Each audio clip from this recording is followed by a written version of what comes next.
तर रामकृष्ण हरी मित्रांनो, मी तुमचा लाडका होस्ट हर्षल. आज एक परत नवीन कोरा करकरीत एपिसोड घेऊन आलोय तुमच्यासाठी. तर आजचा एपिसोड खूप खास असणार आहे मित्रांनो. ज्या मित्रांना किंवा मैत्रिणींना माझ्या MBA करायचं आहे, त्यासाठी हा एपिसोड नक्की बघा.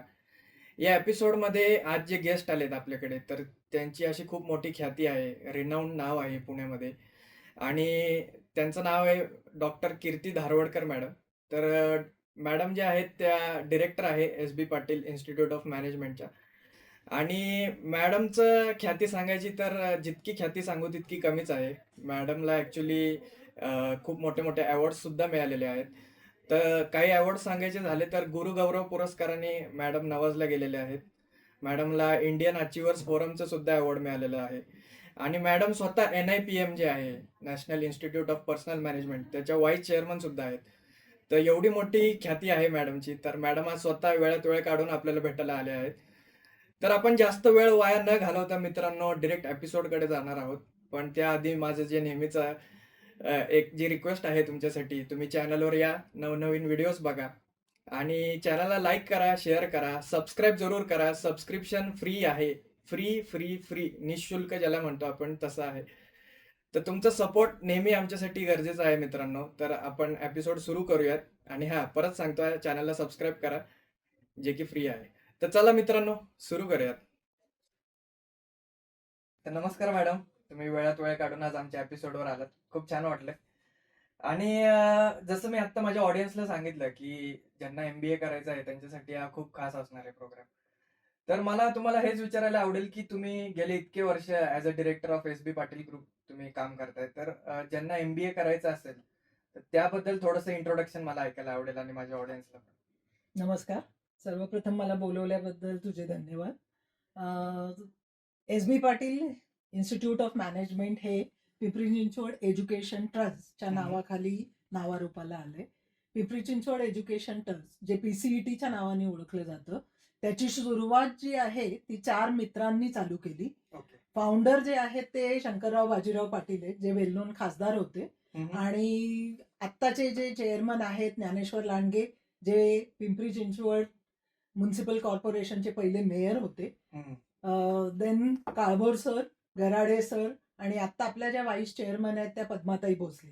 हे सर्वजण PCETचे विश्वस्त आहेत आणि त्यांच्या अंडर वेगवेगळ्या संस्था नावारूपाला आल्या.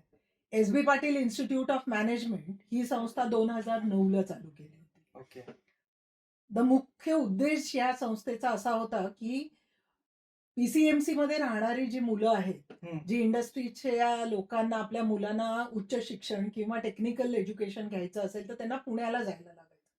पण ती सगळी व्यवस्था PCMC मध्ये अवेलेबल व्हावी, हं. म्हणून या संस्थेने इंजिनिअरिंगचे शिक्षण इथं चालू केलं. करेक्ट. तर हा पहिला टप्पा. पण त्याच्यानंतर जर तुम्ही बघितलं तर प्रत्येक गॅपनुसार नवीन-नवीन संस्था प्रस्थापित झाल्या. हं, हं. त्याच्यातली SB. Patil institute of management ही संस्था ओके. 2009ला नावारूपाला आली. मी या संस्थेमध्ये 2010ला आले आणि जर तुम्ही प्रगती बघितली तर जवळ-जवळ 17 वर्ष मला या संस्थेमध्ये अरे वाह! झालेत, वेगळ्या-वेगळ्या गोष्टी करताना. चांगला जो एक अनुभव आहे, की ही संस्था व्हॅल्यूज, त्याच्यानंतर ट्रान्सपरन्सी आणि लोकांना खूप महत्त्व देते आणि त्या व्हॅल्यूज सगळ्या मुलांमध्ये, हं. सर्व मॅनेजमेंट टीचर्समध्ये आणि इथं राहणाऱ्या किंवा इथं काम करणाऱ्या सर्व कर्मचाऱ्यांमध्ये त्या उतरल्या. क्या तर बात हे है! खूप चांगली गोष्ट आहे आणि मुख्य उद्देश या संस्थेचा असा आहे, की मुलांना चांगलं शिक्षण मिळावं. करेक्ट. जेव्हा ते शिक्षण घेऊन इथून बाहेर पडतील, तेव्हा त्यांना चांगल्या नोकऱ्या मिळाव्या. हं. जर समजा एखादा मुलगा काहीतरी वेगळं करू इच्छित असेल, तर त्या कलागुणांना सुद्धा वेगवेगळ्या संस्था आणि प्रामुख्यत्वे SB. Patil institute of management तेवढंच महत्त्व देते आणि ओके. त्यामुळे माझ्याकडे ज्या पण ॲडमिशन म्हणा किंवा नवीन मुलं जी येतात, ती आमच्या जुन्या मुलांच्या रेफरन्सनीच येतात. वाह!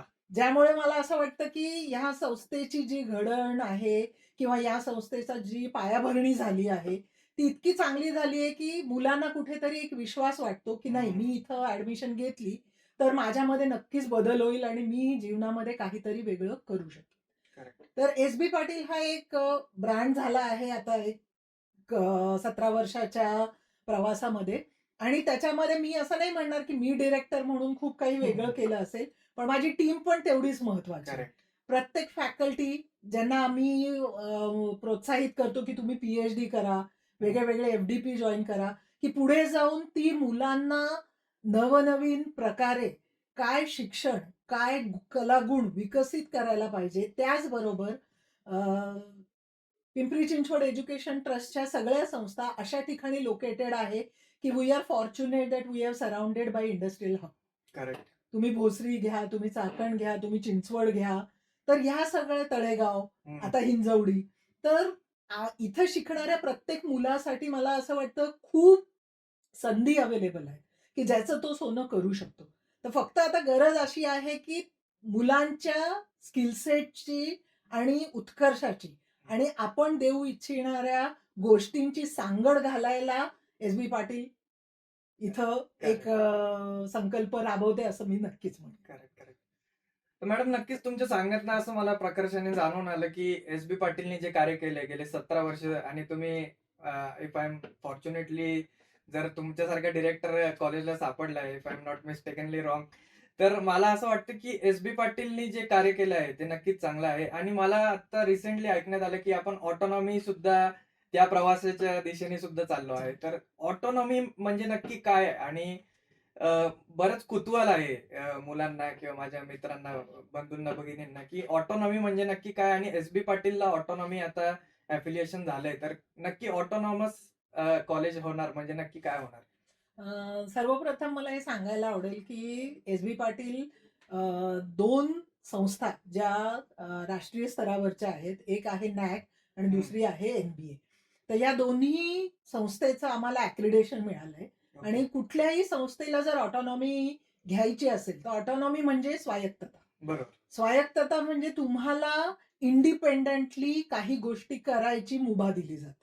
हं, हं. तर ह्याचा अर्थ काय होतो? नॅक आणि एन-बी-ए ह्यांनी ॲक्रिडेशन दिल्यामुळे कुठेतरी एक बेंचमार्क होतो, की ही संस्था काही चांगलं कार्य क्वालिटेटिव्ह तऱ्हेने कार्यरत आहे किंवा ओके. ही संस्था त्या ह्याच्या दिशेने त्यांची वाटचाल चालू आहे. हा एक मुख्य ॲक्रिडेशन करण्याचा उद्देश होतो.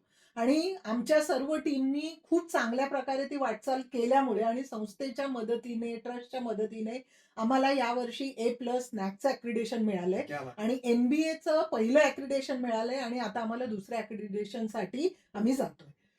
त्या अनुषंगाने यूजीसीने आम्हाला ह्या मार्चमध्ये ऑटोनॉमी स्टेटस ग्राह्य केलं. वाह! आता ऑटोनॉमी म्हणजे काय? ऑटोनॉमी म्हणजे आम्हाला जी ऑटोनॉमी मिळाली आहे, ती ऑटोनॉमी फक्त आम्हाला आमचा सिलॅबस हं, आमच्या तऱ्हेने, आमच्या मुलांच्या रिक्वायरमेंटनुसार हं. इंडस्ट्रीला पाहिजे आहे तसा करेक्ट. किंवा आमच्याकडे ज्या प्रकारे फॅकल्टी अवेलेबल आहे, त्यांचे स्किल सेट आणि मुलांना असलेली गरज, ह्या दोघांची सांगड घालून आम्ही आमचा सिलॅबस ड्राफ्ट करू शकतो. Correct, correct. ह्याची जी मुभा दिली जाते ती म्हणजे ऑटोनॉमी. ह्याचे फायदे सगळ्यात जास्त आहेत कारण नॅशनल एज्युकेशन पॉलिसी 2020 नुसार हळू-हळू सर्व देशात प्रत्येक संस्थेला ऑटोनॉमी घ्यावी लागणार आहे. तर का नाही आपण जेव्हा तुम्हाला बरोबर. ऑटोनॉमी मिळते तर कुठेतरी तुमचा एक विश्वास, तुमची कॉन्फिडन्स लेव्हल आणि तुम्हाला हे कुठेतरी मनात चांगलं भिनलेलं असतं, की नाही आम्ही मुलांना खूप चांगलं काहीतरी देऊ शकतो आणि त्याच्यामुळे ऑटोनॉमी ही प्रत्येक संस्थेने घ्यावी हे माझं सजेशन असेल. पुढे मागे तर ती येणारच आहे. बरोबर. पण आत्ता का नाही? करेक्ट. ॲक्रिडेशननी तुम्हाला हा कॉन्फिडन्स येतो, की नाही आपण चांगलं काम करतोय, एक क्वालिटी मेंटेन करतोय. तुम्हाला खूप गोष्टींमध्ये ट्रान्सपरन्सी मेंटेन करावी लागते आणि ती कुठली तिसऱ्या संस्थेच्या लोकं जी आय-आय-एमची असतात किंवा आय-आय-टीची असतात, ते येऊन त्याचं मूल्यमापन करतात. तर कुठेतरी आपण त्या स्टेटसला नक्कीच पोहोचलो आहोत. करेक्ट. ऑटोनॉमीमध्ये सगळ्यात मोठा जो गैरसमज मुलांना असतो, की ते ऑटोनॉमस म्हणजे सगळंच ते देणार आहेत. जरी आम्ही सिलॅबस डिफाईन करत असलो किंवा आम्ही सिलॅबस बनवत असलो, तरी पण डिग्री जी आहे ती सावित्रीबाई फुलेचीच ओके. मिळते. त्यामुळे काय आहे, की जेव्हा तुम्ही इंटरनॅशनल मार्केटमध्ये किंवा नॅशनल लेव्हलला कुठल्या जॉबला जाता, तर त्या डिग्रीला तेवढीच व्हॅल्यू आहे, जी तुम्ही ऑटोनॉमी न मिळवता घेता. म्हणजे डिग्री आपली जी येणार आहे ती पुणे पुणे युनिव्हर्सिटी युनिव्हर्सिटी. अंडरच येणार आहे. हो. फक्त सिलेबसचा आपल्याला मॅक्झिमम कंट्रोल मिळेल. कारण काय असतं, जेव्हा तुम्ही सिलेबस ड्राफ्ट करता, जर समजा, कारण मुलं जी येतात ती आम्हाला सीईटी थ्रू, कॅट थ्रू आणि प्रत्येक संस्थेमध्ये येणारा जो मुलांचा इन्फ्लो आहे तो वेगळा वेगळा असतो. बरोबर. त्यामुळे जेव्हा तुम्हाला ऑटोनॉमी मिळते तेव्हा तुम्ही नवीन कोर्सेस इंट्रोड्यूस करू शकता. समजा मला एखादी गोष्ट जी वाटते की माझ्या मुलांना ही दिली तर ते प्लेसमेंटसाठी खूप चांगल्या तऱ्हेने रेडी होऊ शकतात, तर मी ती सिलेबसमध्ये ऍड करू शकते. करेक्ट. पहिली गोष्ट. दुसरी गोष्ट जी मॅनेजमेंटच्या दृष्टीने महत्वाची आहे ती आहे टाइम मॅनेजमेंट. जर तुम्हाला ऑटोनॉमी मिळाली तर तुम्ही वेळेबद्ध तरीकेने आपले कोर्सेस वेळच्या वेळी कंप्लीट करून मुलांना प्लेसमेंट किंवा प्रॅक्टिकल एक्सपोजर देण्यासाठी मार्केटमध्ये पाठवायला खूप तऱ्हेने तत्पर होतं. करेक्ट. हा माझा अनुभव आहे. बॅरियर नाही हा. राहत. म्हणजे की युनिव्हर्सिटीचं कसं त्यांच्या शेड्यूल नुसार आपल्याला चालावं लागतं. बरोबर. मग बरेचदा असं होतं की एक्झामला वेळ झाल्यामुळे किंवा टाइम टेबल अचानक आल्यामुळे काही सिलेबस सुटतो किंवा कधी कधी असं होतं की आम्हाला काहीतरी प्लॅन करायचं असतं आणि नेमकं त्याच वेळेला टाइम टेबल येतं. करेक्ट. मग मुलांना आपण ती गोष्ट करायला देऊ शकत नाही. बरोबर. पण ऑटोनॉमी मिळाल्यामुळे आम्ही आमचं कॅलेंडर बनवणार आणि ज्या गोष्टी ज्या वेळेला घडायच्या आहेत, काही अपरिहार्य कारणामुळे होऊ शकतं की ते थोडं वर खाली होईल, बरोबर. पण पूर्णतः ते खारीज नाही होणार, करेक्ट. एवढं नक्की गॅरंटी आहे. मॅक्झिमम आउटपुट घेऊ हा. शकतो आपण त्याच्यात. त्यामुळे आमचं पुढे मागे हे ध्येय असणार आहे की आम्ही मुलांना प्रॅक्टिकल एक्सपोजर जास्त देऊन थ्योरी क्लासेस कमी करण्याचा हे आमचा उद्देश असणार आहे. तर ऑटोनॉमीमध्ये ते शक्य आहे. परत दुसरा जो एक चांगला उद्देश ऑटोनॉमीचा असा मला वाटतो की तुम्ही मुलांना बरेचसे स्किल सेट ऍड करू शकता, वेगळ्या वेगळ्या सर्टिफिकेशन म्हणा किंवा वेगळ्या वेगळ्या मूक्स कोर्सेस, स्वयं आणि मूक्स हे एक जे छान प्लॅटफॉर्म गव्हर्नमेंटनी चालू केलं आहे, ज्याच्यामध्ये मुलं ऍडिशनल रिक्वायर्ड स्किल जे असतात ते आपल्या वेळेनुसार आत्मसात करू शकतात. ओके. त्याच्या परीक्षा देऊ शकतात आणि ते स्वयं आणि मूकचे कोर्सेस जे आहेत ते सर्व जगामध्ये मान्य आहे. Okay. Which is more important from student point of view. आणि ते आपल्या पेसने चालतात. ते सकाळी कॉलेज अटेंड करू शकतो आणि संध्याकाळी स्वयं आणि मूकचे क्लासेस अटेंड करू शकतो. ओके. तर त्याला म्हणजे असं काही लिमिटेशन राहत नाही. आणि ते मुलांच्या दृष्टीने, कारण आजकालची जी जनरेशन आहे ती जास्त तर मोबाईलवरच असते. बरोबर. त्यामुळे मोबाईलचा उपयोग का नाही आपण त्यांच्यासाठी करायला? करेक्ट. म्हणजे नुसते रील बघण्यापेक्षा त्याच्यावर जर त्यांनी शिक्षण पण घेतलं तर ते पण त्यांच्यासाठी ऍडिशनल एक चांगला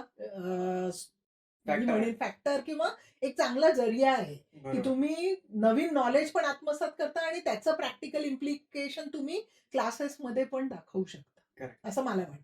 बरोबर. तर मॅडम, बऱ्याच वेळा आपण आता तुमची एवढी मोठी जर्नी राहिली आहे तर त्याच्यात तुम्ही बघितलं असेल की इंडस्ट्रियल स्टँडर्ड्स जे आहेत, म्हणजे त्यांना फक्त थेरॉटिकली ब्रिलियंट असा जो अकॅडमिक्स मध्ये एक्सेल केलेला जो कॅन्डिडेट आहे तो नकोय. मार्केटपेक्षा काहीतरी वेगळा स्किल सेट किंवा टॅलेंट असणारा माणूसच इंडस्ट्रीमध्ये सस्टेन करू शकतो. बऱ्याच वेळा आपण असं बघतो की जे हायली स्किल्ड मुलं आहेत, जे MBA केलंय तुमच्या अंडर, त्यांनी तुम्ही बघितलं त्यांना प्लेसमेंट पहिली लागते ऍज कम्पेअर टू जे थोडं रट्टू पोपट टाइप्स म्हणता येईल त्यांना, की जे पडाकू आहेत पण प्लेसमेंटच्या दृष्टीने ते त्या बेंचमार्क पर्यंत नाही. तर ऑटोनॉमस मिळाल्यावर आपण असं त्यांना काही वेगळं स्किल सेट प्रोव्हाइड करू शकतो किंवा इंडस्ट्री लेवलचं जे स्टँडर्ड आहे जे मॅच करतोय आपण व्हाईल बिंग ऑटोनॉमस, तर आपण असं काही त्यांना प्लेसमेंटचे जे कोर्सेस आहेत किंवा स्किल्स अलाइन करून देणार आहे इंडस्ट्री स्टँडर्ड थ्रू, तर असं काही या कोर्सेस मध्ये आपण आता नवीन ऍड करणार आहोत का? हो. आम्हाला ऑटोनॉमी मिळाल्यावर आमच्या हातात आता खूप साऱ्या गोष्टींचं एक टूल आलंय असं मी म्हणेन. तर त्याच्यातली सगळ्यात पहिली आहे की इंडस्ट्री स्किल सेट कसं. प्रत्येक मुलाला हे माहिती असतं की माझ्यामध्ये काय अजून इम्प्रूव्ह करायची गरज असते, कारण ते रॉ असतात. आणि इंडस्ट्री अकॅडमी जरी किती जवळ आली किंवा पण डे टू डे फंक्शन जे इंडस्ट्रीचं असतं ते तुम्ही क्लासरूम मध्ये शिकवू शकाल दरवेळेला असं गरज नाही. तर थोडी गॅप तर राहणार आहे. पण मुख्यतः दृष्टीने मला असं वाटतं की मुलांना काय स्किल सेट डेव्हलप करायला पाहिजे की त्याला डिसिजन घेता आला पाहिजे इंडस्ट्रीमध्ये, हा मोठा पॉइंट आहे. आणि तो डेव्हलप करण्यासाठी त्याला रिगरसली काहीतरी स्किल डेव्हलपमेंटच्या प्रोसेस मधनं गेलं पाहिजे. मग त्याच्यासाठी त्याला आपली जी पण मनातली भावना आहे ती कशी व्यक्त करावी, कारण काय असतं बरेचदा मी काय म्हणते आणि समोरचा ते काय घेतो. ऐकतो आणि घेतो हे फार महत्वाचं आहे. बरोबर. तर कम्युनिकेशन हा एक मोठा बॅरियर बरेचदा मुलांमध्ये दिसतो. करेक्ट. कारण मुलं सोशल मीडियावर जास्त आहे पण सोशल इंटरॅक्शन मध्ये नाहीये. बरोबर. आणि त्याच्यासाठी आम्ही ठरवलं आहे की आमचा जो सिलेबस असणार आहे त्याच्यामध्ये 70-30 पॅटर्न असणार आहे. की 70% जे आहे ते टीचिंगचा एक भाग असणार आहे. कारण आमच्याकडे येणारी मुलं खूप वेगळ्या वेगळ्या स्ट्रीम मधून येतात. काही बीए असतात, बीई असतात, बीकॉम असतात, बरोबर. बीबीए असतात, बीफार्म असतात. मग ह्या सगळ्या मुलांना मॅनेजमेंटचे कॉन्सेप्ट माहिती असतील असं गरज नाही. करेक्ट. त्यामुळे पहिलं वर्ष जे असणार आहे त्याच्यामध्ये आम्ही त्यांना ह्या सगळ्या गोष्टी जे इंडस्ट्रीमध्ये वेगळे वेगळे स्ट्रीम असतात त्याचं सगळ्याचं नॉलेज दिलं जातं. ओके. मग त्याच्यात फायनान्स असतं, मार्केटिंग असतं, HR असतं, ऑर्गनायझेशन असतं. मिक्स्ड तर आहे. मिक्स आहे. आणि आता जो आम्ही एक नवीन सब्जेक्ट ऍड केला आहे तो डिजिटल बिझनेस ओके. किंवा बिझनेस अनालिटिक्स हे पण आम्ही पहिल्या सेमिस्टरमध्ये मुलांना शिकवणार आहे. जेणेकरून इन्फॉर्मेशन टेक्नॉलॉजीची जी गरज आहे मुलांना ती पण तिथं सॅटिस्फाय झाली पाहिजे. डेफिनेटली. आणि त्याच्या बरोबर जे गरजेचं आहे 70% त्यांना जे आम्ही रेग्युलर क्लासरूम टीचिंग मध्ये झाल्यावर 30% अशा असाइनमेंट असणार आहेत की ज्याच्यामध्ये मुलांनी स्वतःच्या नॉलेज जे शिकलोय आपण क्लासमध्ये त्याचा वापर करून कुठल्या तरी गोष्टींना सॉल्व्ह करायचा. वाह. So this is the first step which we are going to take under autonomy. कारण आता आम्हाला तेवढा वेळ आहे आणि हा. आम्ही आमचा सिलेबसच तसा डिझाईन केलाय की मुलांनी ते करणं गरजेचंच असणार आहे. बरोबर. त्यामुळे ही पहिली स्टेप आहे. दुसरी आहे की कम्युनिकेशन वाढवण्यासाठी काय करायचं. तर पहिले तर मुलांच्या मध्ये तो कॉन्फिडन्स निर्माण करणं गरजेचं आहे की तो सगळ्यांसमोर येऊन बोलू शकतो. करेक्ट आहे. कारण चूक आणि बरोबर ही नंतरची गोष्ट आहे. हम्म. पण पहिले त्याला मनामध्ये हा कॉन्फिडन्स येणं फार गरजेचं आहे की नाही मी माझ्या भावना ज्या आहेत त्या व्यक्त करू शकतो. आणि त्याच्यासाठी त्याचं वाचन असणं गरजेचं आहे. नॉलेज पाहिजे. कारण बरेचदा मुलांमध्ये शब्दांची कमी होते. मग ती जर घालवायची असेल तर कसं. तर कमीत कमी जे पण सब्जेक्ट ते शिकणार आहेत त्याच्यातले काही सब्जेक्ट असे असणार आहेत की ते त्यांनी स्टेजवर येऊन करेक्ट. प्रेझेंट करायचे. मग ते काहीतरी ग्रुपमध्ये असतील, काही इंडिव्हिज्युअल असतील. कारण जेव्हा तुम्ही इंडस्ट्रीमध्ये जाता तर तुम्हाला टीमवर्क आलं पाहिजे. करेक्ट. सो ग्रुपमध्ये काम करण्यासाठी त्यांना ग्रुप प्रेझेंटेशन असणार आहे आणि इंडिव्हिज्युअल कॉन्फिडन्स डेव्हलप होण्यासाठी इंडिव्हिज्युअल प्रेझेंटेशन वाह. असणार. सो ही दुसरी स्टेप आहे. तिसरी जी आहे ती आम्ही 3 सर्टिफिकेशन. कारण आजकाल काय झालंय की अनालिटिक्स म्हणजे बिग डेटा. बरोबर. Now you know that the big data is a future. म्हणजे आता ते चालूच झालंय. तर बिग डेटाला हँडल कसं करायचं मुलांनी. मग ते इररिस्पेक्टिव्ह तो मुलगा कुठे जाणार आहे की कुठल्या स्पेशलायझेशनला जाणार आहे त्याला हे कळलं पाहिजे की माझ्या समोर जर 10 वेगळ्या वेगळ्या फिगर्स आल्या तर मी त्याचं आकलन कसं करायचं. डिसिजन मेकिंग आपण त्यांचं ग्रुप. आणि त्याचं डिसिजन मेकिंग ग्रो करण्यासाठी हे फार गरजेचं आहे की त्याला पहिले आलेल्या फिगर तर कळल्या पाहिजे. बरोबर. आणि मग तो डिसिजन घेईल. आणि डिसिजन मेकिंग साठी त्याला चौफेर नजर असणं गरजेचं आहे. त्याच्यासाठी आम्ही काही ऍप्स आहेत, काही ह्याच्या ज्या आम्ही घेणार आहे आणि त्या पहिले पण चालू होत्या. पण आता फक्त त्याचा वापर थोडा आणि इंटेन्सिव्हली करण्यात येईल की ज्याच्यामध्ये त्या केसेस येतात लेटेस्ट. आणि case study based classroom teaching will be our more focus from the autonomy. कारण केस स्टडी मध्ये कुठलीही गोष्ट चूक किंवा बरोबर नसते. बरोबर. केस स्टडी मध्ये तुम्ही सांगायचं की हा जो प्रॉब्लेम आहे तो मी कशा सॉल्व्ह करेन. तर तो दृष्टिकोन तुमचा झाला. बरोबर. आणि मग बाकीची जी ऑडियन्स असते त्याच्यावर डिस्कशन करते. सो केस स्टडी हा एक असा पाया असतो जो शिक्षणाचा मला असं वाटतं की ज्याच्यामध्ये तुम्ही 10 वेगळ्या वेगळ्या केस स्टडी जर सॉल्व्ह केला तर तुम्हाला 20च्या वर नवीन सोल्युशन्स मिळतात. करेक्ट आहे. आणि IIM मध्ये हाच एक ओपन अजेंडा. अजेंडा असतो आणि ह्याच तऱ्हेने ती मुलं डेव्हलप होतात. करेक्ट. म्हणजे मुलं वेगळी असतील असं नाही पण त्यांचा फोकस वेगळा आहे आणि त्यांना शिकवण्याची पद्धत जी आहे ती वेगळी आहे. तर जर आपल्या पोरांनी ऑटोनॉमीमध्ये ही ऍक्सेप्ट केली तर मला वाटतं की आपली मुलं पण IIM पेक्षा काही कमी नसतील. नक्कीच मॅडम. आणि खूप छान तुम्ही असं मला आता सांगताना एक गोष्ट सांगितली की जे ग्रुप डिस्कशन आहे किंवा मुलांमध्ये जो कॉन्फिडन्स आहे, नॉलेजची जी लेवल आहे, तर नक्कीच आपण त्या पाथनी जाऊ आणि ते त्यांच्यासाठी कारण बऱ्याच इंटरव्ह्यू प्रोसेसमध्ये मी बघतो की GD राऊंड असतो पहिला, ग्रुप हो. डिस्कशन तो क्लिअर झाल्यावर मग पुढचा असतो किंवा मुलांना नेगोशिएट खूप वेळा करता येत नाही कॅम्पस प्लेसमेंटचे ऑफर्स घेताना. हो. तर जर कॉन्फिडन्स आपण त्यांच्यामध्ये बिल्ड करू शकलो ओव्हरऑल या ऑटोनॉमी प्रोसेसने, तर नक्कीच चांगलं राहील. पुढचा क्वेश्चन मला असं विचारावंसं वाटतं तुम्हाला, की आपलं नेक्स्ट 5 इयर्सचं आता ऑटोनॉमी मिळाल्यापासून काय विजन आहे आणि आपल्याला जे मुलांना आपल्याला स्किल सेट द्यायचा आहे हं. आणि प्लेसमेंटसाठी त्यांना रेडी करायचं आहे. कारण आता आपण बघतोय, की एआय आलंय किंवा बरेच असे आर्टिफिशियल इंटेलिजन्स किंवा बरेच टेक्नॉलॉजीज आले, ज्यांनी जॉब मार्केट खूप स्ट्रीमलाईन आणि कमी झालंय. हं. तर आपला ग्रुप असा काय त्यांना एक्स्ट्रा ऑर्डिनरी गोष्टी देऊ शकतो, की ज्याने प्लेसमेंट घेणं त्यांच्यासाठी सोपं राहील आणि ते आता सपोज एक XYZ कॅन्डिडेट आहे आणि एस-बी पाटील ग्रुपचा कॅन्डिडेट आहे. तो कसा आउटस्टँडिंगली परफॉर्म करू शकतो, हे मला जाणून घ्यायचंय. सगळ्यात प्रथम तर मला हे सांगायला आवडेल, की माझ्याकडे जी फॅकल्टी आहे, 85% फॅकल्टी माझी पी-एच-डी आहे. वाह! आणि प्रत्येक फॅकल्टी हा प्रयत्न करते, की आपण काही ना काहीतरी नवीन दरवर्षी इनोव्हेटिव्हली मुलांना शिकवायचा प्रयत्न करू. हं. प्रत्येक फॅकल्टी कुठल्या ना कुठल्यातरी प्रोफेशनल बॉडीची मेंबर आहे. हं, हं. जेणेकरून नवनवीन गोष्टी ते बऱ्याचशा प्लॅटफॉर्म किंवा फोरमवर डिस्कस करतात. ओके. त्याच्यामुळे काय होतं, की जे आजूबाजूला घडतंय किंवा प्लेसमेंटमध्ये किंवा म्हणा इंडस्ट्रीमध्ये नवीन काय रिक्वायरमेंट आहे, हं. ती कुठेतरी फॅकल्टीला माहिती असते. करेक्ट. तर जेव्हा पण आम्ही सिलेबस म्हणा किंवा शिकवण्याच्या पद्धतीवर आमची अकॅडमिक ॲडवायझरीची मीटिंग असते, हं, हं, हं. त्याच्यामध्ये ह्याच्यावर खूप उहापोह केला जातो. कारण शेवटी काय होतं, की अल्टिमेटली 3 स्टेपमधनं स्टुडंट जातो. बरोबर. पहिला आहे तो शिकतो, बरोबर. तो प्रोसेस करतो करेक्ट. आणि तो इंटरव्ह्यूला बसतो.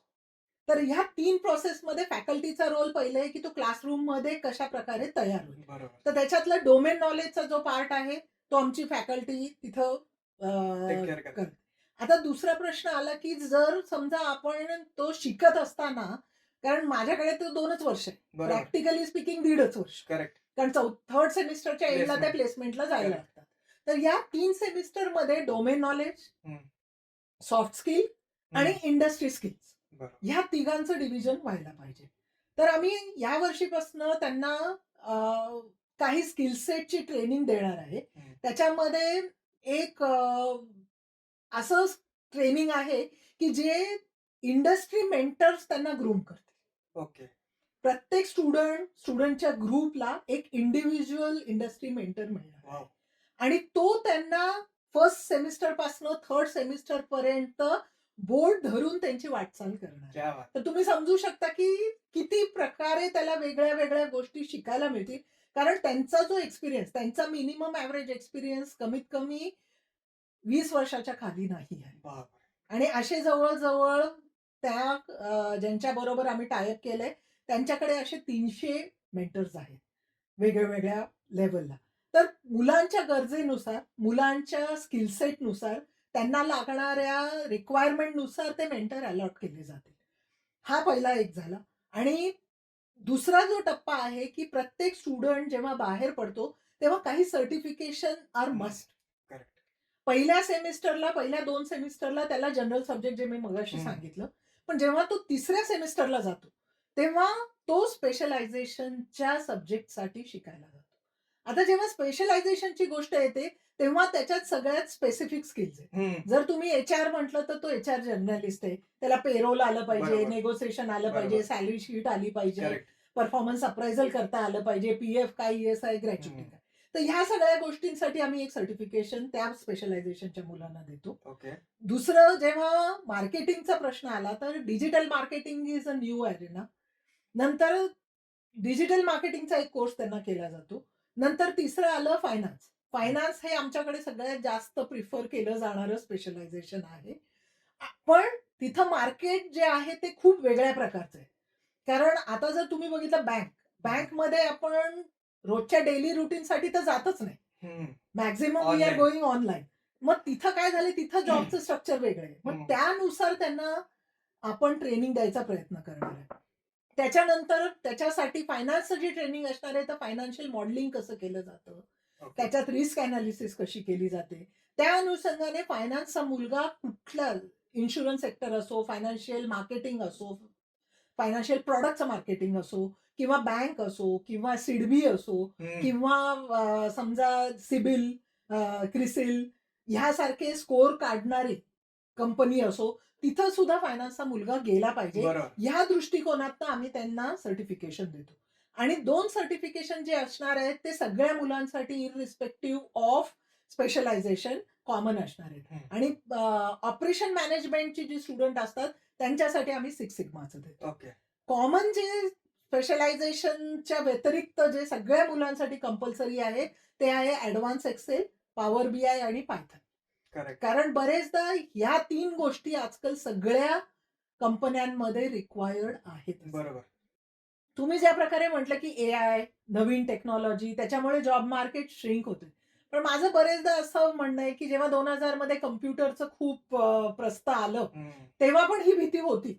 पण बँकेसाठी. हां, की काय होणार लोकं. पण जर तुम्ही त्या नवीन स्किल सेट आत्मसात केल्या, करेक्ट. तर तुम्हाला जॉबची कमी राहील असं मला नाही वाटत. हां, temporarily market will get shrink because of Wars, because of external environment. But I always feel की जर तुम्ही कंपनीसाठी ॲसेट असाल, तर एस.बी. पाटीलचा मुलगा कुठेही शाईन करायला काहीही कमी पडणार नाही, ही माझा कॉन्फिडन्स आहे. पण त्याच्यासाठी मेहनत आणि तुमचा स्वतःवरचा कॉन्फिडन्स ह्याला कुठलाही शॉर्टकट नाही. आणि माझं बरेचदा मुलांना हे सांगणं असतं, की एआयचा जर फुल फॉर्म बघितला, तर तो आर्टिफिशियल इंटेलिजन्स आहे.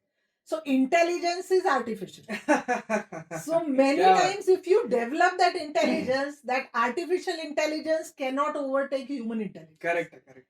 तर आपण घाबरून न जाता आर्टिफिशियल इंटेलिजन्सचा चांगला वापर करून स्वतःच्या स्किल सेटला आपण जर एनहान्स केलं, तर मला असं वाटतं की आर्टिफिशियल इंटेलिजन्सच्या पुढे पण आपण जाऊ शकतो. आणि त्याच्या बरोबरीने रादर दॅन त्याला चुकवण्यापेक्षा त्याच्या बरोबरीने जर आपण पुढे गेलो, तर we are enhancing our skill set compare to any other student who is from other institute. आणि एस.बी. पाटीलमध्ये सगळ्यात मोठी चांगली गोष्ट मला इथं मेन्शन करावीशी वाटेल, की we have a open door policy, की मुलाला कधीही कुठलाही प्रॉब्लेम आला, तर तो कुणाकडेही बेहिचक इररिस्पेक्टिव्ह तो कुठल्या स्पेशलायझेशनचा हं. आहे, तो डायरेक्ट त्यांच्याकडे जाऊन आपले प्रॉब्लेम सांगू शकतो. क्या बात. We have our own internal mentorship system, ज्याच्यामध्ये मुलांना प्रत्येक मुलाला समजा 20 चा एक ग्रुप आहे, मेंटर अलॉट केले जातात. आणि ते ओपनली जाऊन त्यांच्याशी डिस्कस करू शकतात, त्यांना सांगू शकतात, त्यांना काही प्रॉब्लेम असेल तर ते सॉल्व्ह करतो. आणि मला असं वाटत नाही, बहुतेक त्याचंच कारण आहे की माझ्याकडे 60% ॲडमिशन रेफरन्सनी होतं. क्या बात. ते जे बॉन्डिंग आहे मुलांचं, फॅकल्टीचं, डिरेक्टरचं आणि संस्थेचं, ते इतकं चांगलं आहे की कुठे ना कुठेतरी त्याचं रिटर्न जे आहे ते आम्हाला चांगली मुलं परत येण्यासाठी होतो.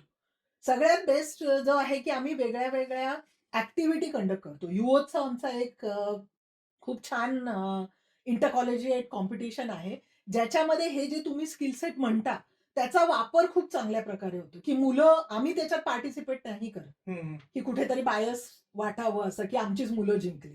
तर हं. आमची मुलं फक्त ऑर्गनाइज करतात. ओके. त्यांनीच जायचं, त्यांनीच कॉल करायचे, त्यांनीच टीम आणायच्या, त्यांनीच फायनान्स आणायचा आणि तो त्यांनीच एक्झिक्यूट करायचा.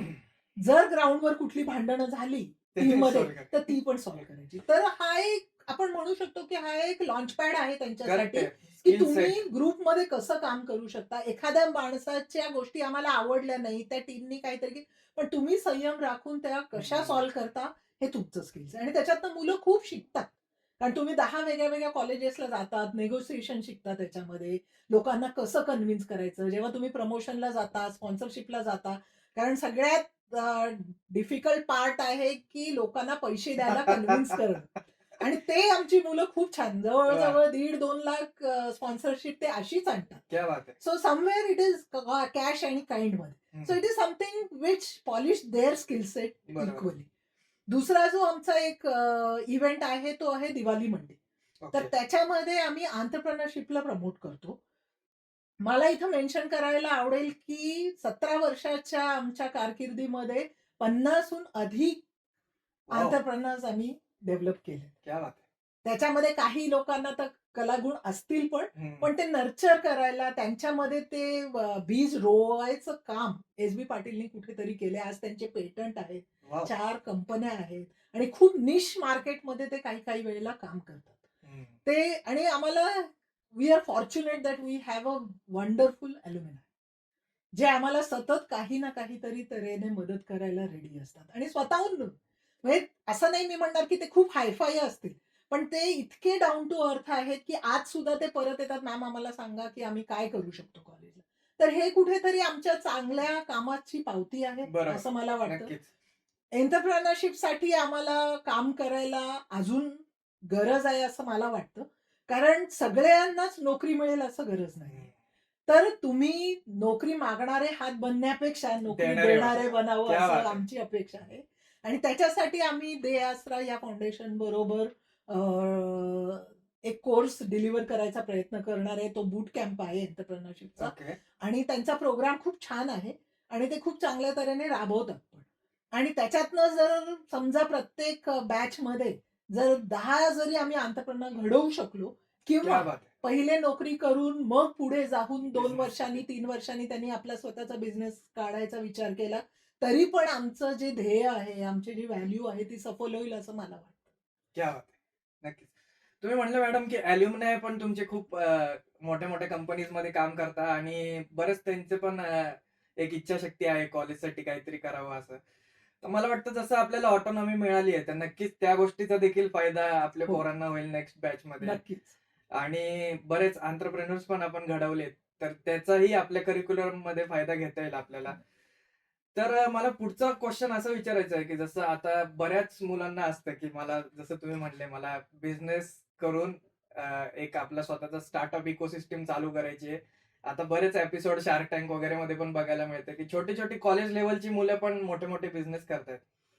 तर त्या पाथमध्ये आपण कसं मुलांना हेल्प करतो आणि काय आपल्याकडनं त्यांना ॲडिशनल व्हॅल्यूज त्यांच्याकडे ॲड करता येतात, की एखाद्या मुलाला जर स्वतःचं स्टार्टअप इकोसिस्टम चालू करायची आहे आफ्टर कॉलेज किंवा ड्युरिंग कॉलेज प्रोसेसही आपण त्यांना काय हेल्प करतो? अ, पहिले तर आम्ही सर्वात पहिले की त्याला बिझनेस प्लॅन बनवता आला पाहिजे. कारण करेक्ट.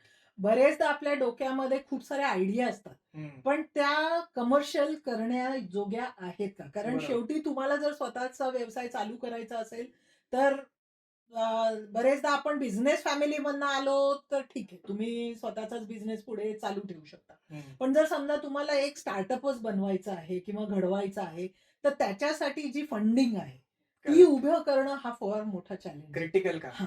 आणि India is a startup hub. हं. पण त्याच्यातले किती स्टार्टअप युनिकॉर्न बनू शकतात? हा बरोबर. पण एक प्रश्न बरोबर. आहे.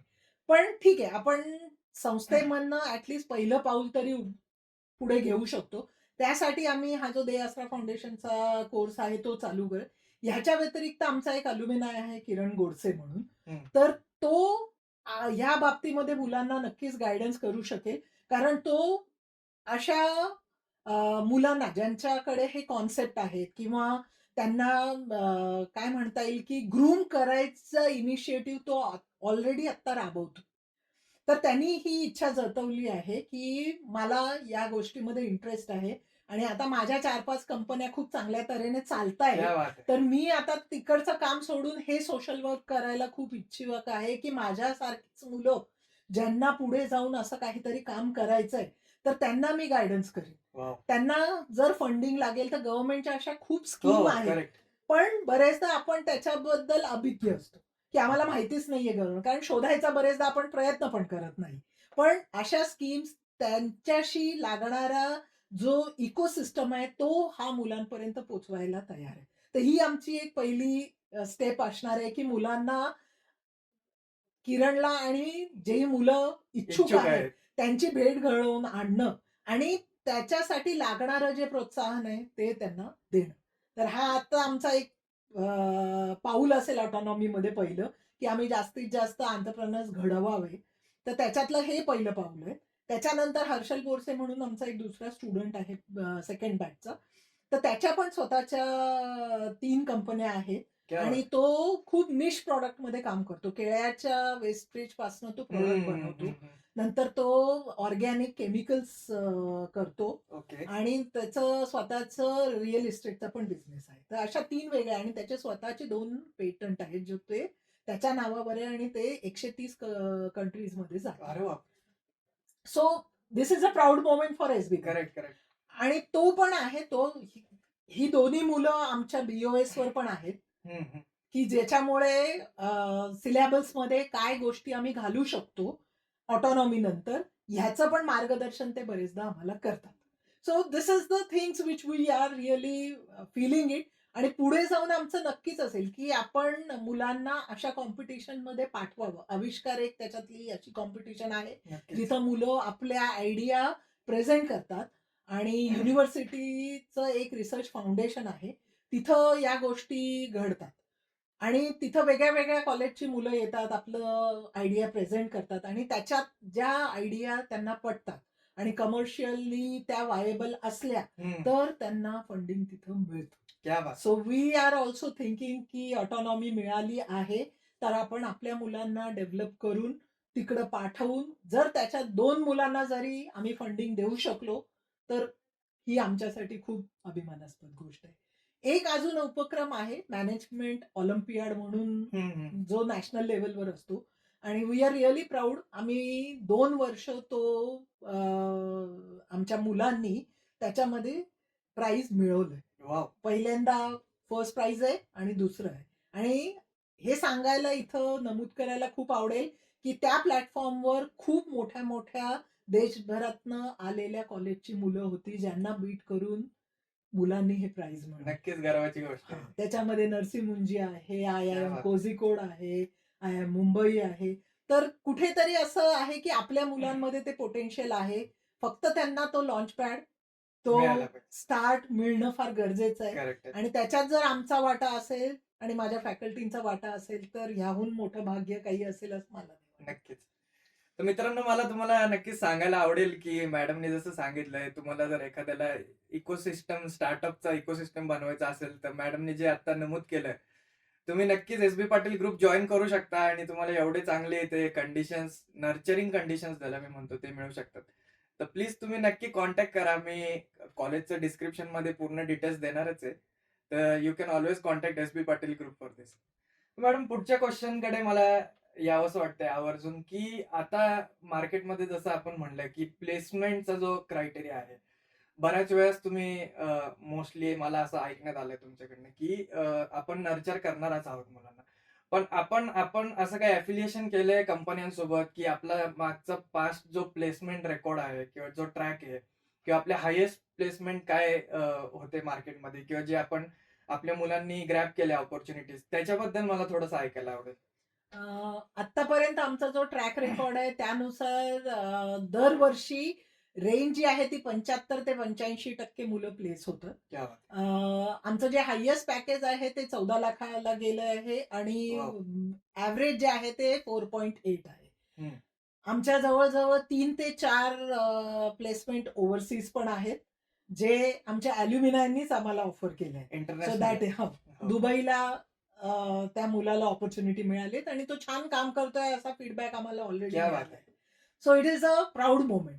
अनदर पार्ट इज दॅट की खूप सारे चांगल्या नावाजलेल्या कंपन्या आमच्या प्लेसमेंटच्या किटीमध्ये आहेत. TCS आहे, हं. कायनेटिक वॉट्स आहे, त्याच्यानंतर दसॉल्ट आहे, देन JSW पेंट आहे. तर तुम्ही फायनान्सच्या जर घेतलं तर कॅपजेमिनी आहे. वॉव! त्याच्यानंतर TCS तर मी ऑलरेडी मेन्शन केलं आहे. UBS आहे.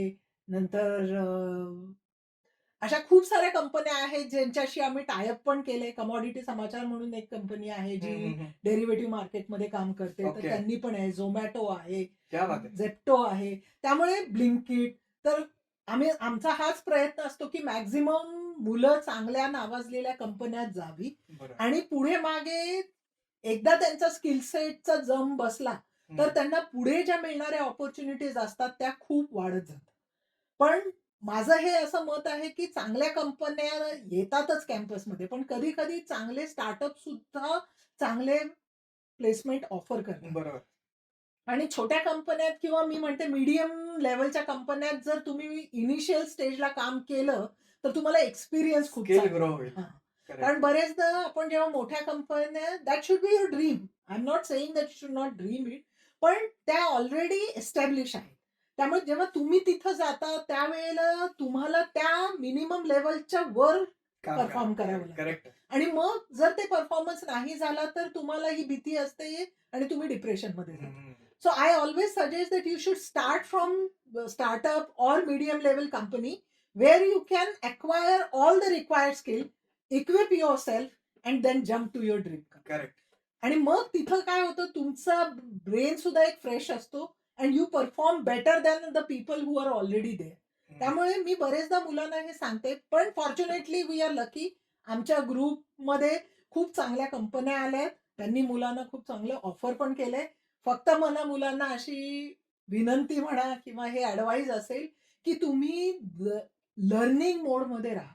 करेक्ट. कारण दर दिवशी नवीन गोष्टी येतात आणि MBAच्या मुलांना बिझनेस कसा चालतो, बिझनेसचा पूर्ण आखारेखा माहिती असणं गरजेचं आहे. बरोबर. म्हणजे इररिस्पेक्टिव्ह ऑफ स्पेशलायझेशन. जर मी फायनान्सची आहे तर मी मार्केटिंगचा का विचार करू, हा अप्रोच असणं चुकीचं आहे. कारण बरेचदा काय होतं, मी जेव्हा फायनान्सचं बजेटिंग करते तेव्हा मला कळलं पाहिजे की माझा सेल्स रेव्हेन्यू काय असणार आहे. बरोबर. माझ्याकडे किती लोक अवेलेबल आहेत ज्यांना मला सॅलरी द्यायची करेक्ट. आणि माझ्याकडे प्रोडक्शनला लागणारं मटेरियल किती प्राइसनी वाढणार आहे, तरच मी फायनान्सचं बजेटिंग करू शकतो. Correct. Correct. This aspect is applicable to all specialization. आणि म्हणूनच मुलांना जेव्हा ते MBAला येतात तेव्हा त्यांनी स्वतःला एका पठडीत बांधण्यापेक्षा करेक्ट. मला बिझनेस कळला पाहिजे हा दृष्टिकोन जर आणला तर मला असं वाटतं की त्यांना प्लेसमेंट मिळायला कधीच प्रॉब्लेम. विजन मोठं ठेवून लर्निंग ठेवायला पाहिजे. कारण बिझनेस जर कळला तर तुम्ही फायनान्स करा, मार्केटिंग करा, काहीच HR करा, काहीच फरक पडत. करेक्ट. तर हा माझा एक आस्पेक्ट आहे जो मुलांना सांगायला आवडेल. आणि SB पाटील इन्स्टिट्यूट ऑफ मॅनेजमेंटचं असं विजन आहे की we should achieve in coming 5 years की आपल्या मुलांनी आणि छान हाय लेवलचं पॅकेज आणि चांगल्या कंपन्यात कमीत कमी 10 तरी मुलं 20 ते 25 लाखाच्या पॅकेजवर गेली पाहिजेत आणि कंपन्या पण चांगल्या नावाजलेल्या असायला पाहिजेत. आणि त्याच्यासाठी आमचा जो जर्नी असणार आहे ऑटोनॉमीमध्ये तो फोकस असणार आहे. वाह! तर हा आता आमचा एक वसा आहे जो आम्ही हातात घेणार आहे आता ऑटोनॉमीपासनं. आणि तो आम्ही नक्कीच पुढच्या 2 वर्षामध्ये तरी पूर्ण करायचा प्रयत्न आमचा नक्की असेल. जर 1 वर्षात करता आला तर वेल अँड गुड. बट ही जी नवीन ऑटोनॉमीची बॅच येईल त्यांना त्याचे फलित मिळावे अशी माझी तरी अपेक्षा आहे. तर ऑटोनॉमीची बॅच जी आहे मॅडम ती आता 2026 पासून येणार आहे बरोबर?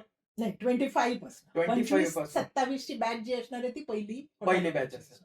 त्यामुळे आपल्याला पूर्ण त्यांचा कंट्रोल घेता येईल आणि प्लेसमेंट साठी पण त्यांना आपल्याला हेल्प करता येईल. 25 to 27 ची पहिली बॅच असेल. करेक्ट. तर मॅडम तुम्ही आज वेळात वेळ काढून आला, खूप छान वाटलं आम्हाला. आणि जे तुम्ही गायडन्स केलं आपल्या पोरांसाठी ज्यांना MBA करायचं आहे, आपले जे स्टुडंट्स आहेत ज्यांना परस्यू करायचं MBA आणि ज्यांना खरंच खूप असं मनापासून इच्छा आहे की आम्ही एखादी चांगली स्टार्टअप इकोसिस्टम करावी किंवा MBA करून चांगले जॉब घ्यावे किंवा चांगली प्लेसमेंट मिळवावी, त्यासाठी तुम्ही खूप चांगलं गायडन्स केलं. जाता जाता एक शॉर्ट क्लोजर किंवा एक पीस ऑफ ऍडवाइस जे आपण म्हणतो, एवढा तुमचा मोठा एक्सपिरियन्स आहे या जर्नीमध्ये, तर एक शॉर्ट पीस ऑफ ऍडवाइस काय देता येईल की ज्याला MBA करायचं आहे किंवा जो स्वतःच्या करिअर बद्दल सिरियस आहे त्याच्यासाठी एक शॉर्ट पीस ऑफ ऍडवाइस काय देता येईल?